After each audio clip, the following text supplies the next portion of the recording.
Okay, we are being asked to rationalize a denominator, and that's just a fancy way of saying get that radical out of the denominator. Well, the thing you have to remember is not only are you dealing with radicals, but you're also dealing with a fraction here. And when you're in fraction land, you have to abide by fraction laws. And the one law is if you multiply something on the denominator, you have to do the same thing to the numerator. And what I'm going to do is take the denominator and multiply it times itself.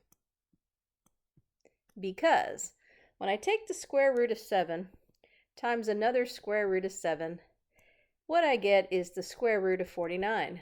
But the square root of 49 is just 7. Or you can look at it as the square root of 7 times another square root of 7 is the square root of a 7 squared. And the square cancels out the square root, but that still gives you a 7. I have just rationalized the denominator.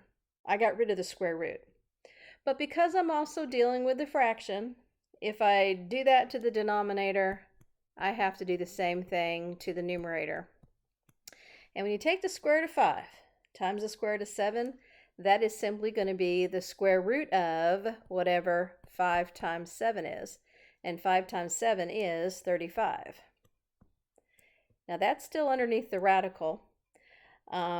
If you can simplify that, you should, but the 5 is a prime number, and so is the 7.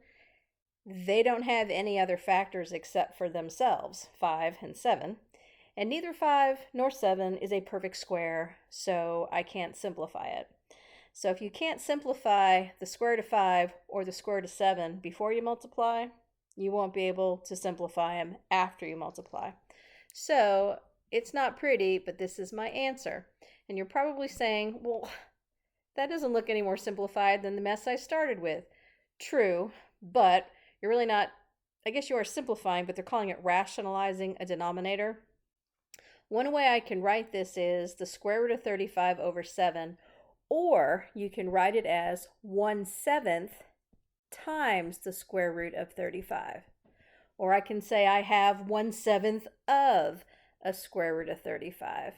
I would actually need this for a problem where I'd have to combine radicals, and you do have a problem like that in this problem set, and I'm going to be doing a video on that one too, if you haven't seen it already, how you would combine like radicals.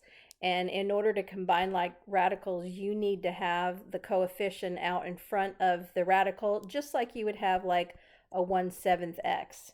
1/7 x is the same thing as x over 7. It's the same thing.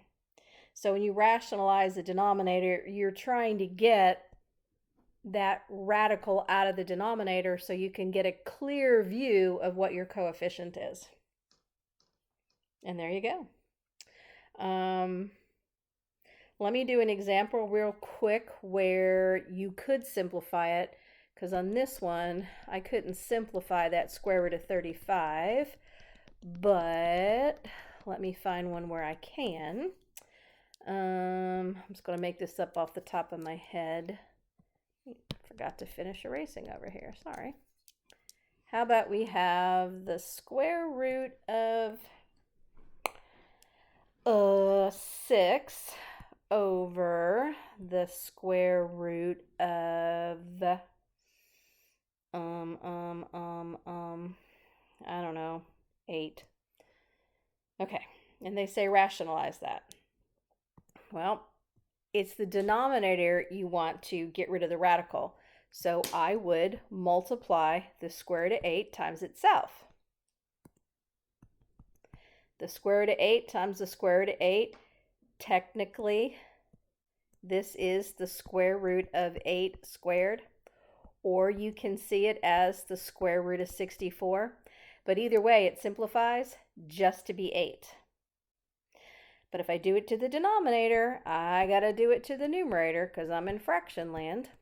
And the square root of 6 times the square root of 8 would be the square root of 6 times 8 is 48. However, 48 has a factor that is a perfect square. So I'm going to try to simplify it. And when I do this, I want the largest square rootable factor of 48. Now I know that 4 goes into 48 12 times, right? Let me come over here and look at this. 48 is 4 times 12. 4 is a square rootable number. It's a perfect square. But within my 12, there's another square root of 4.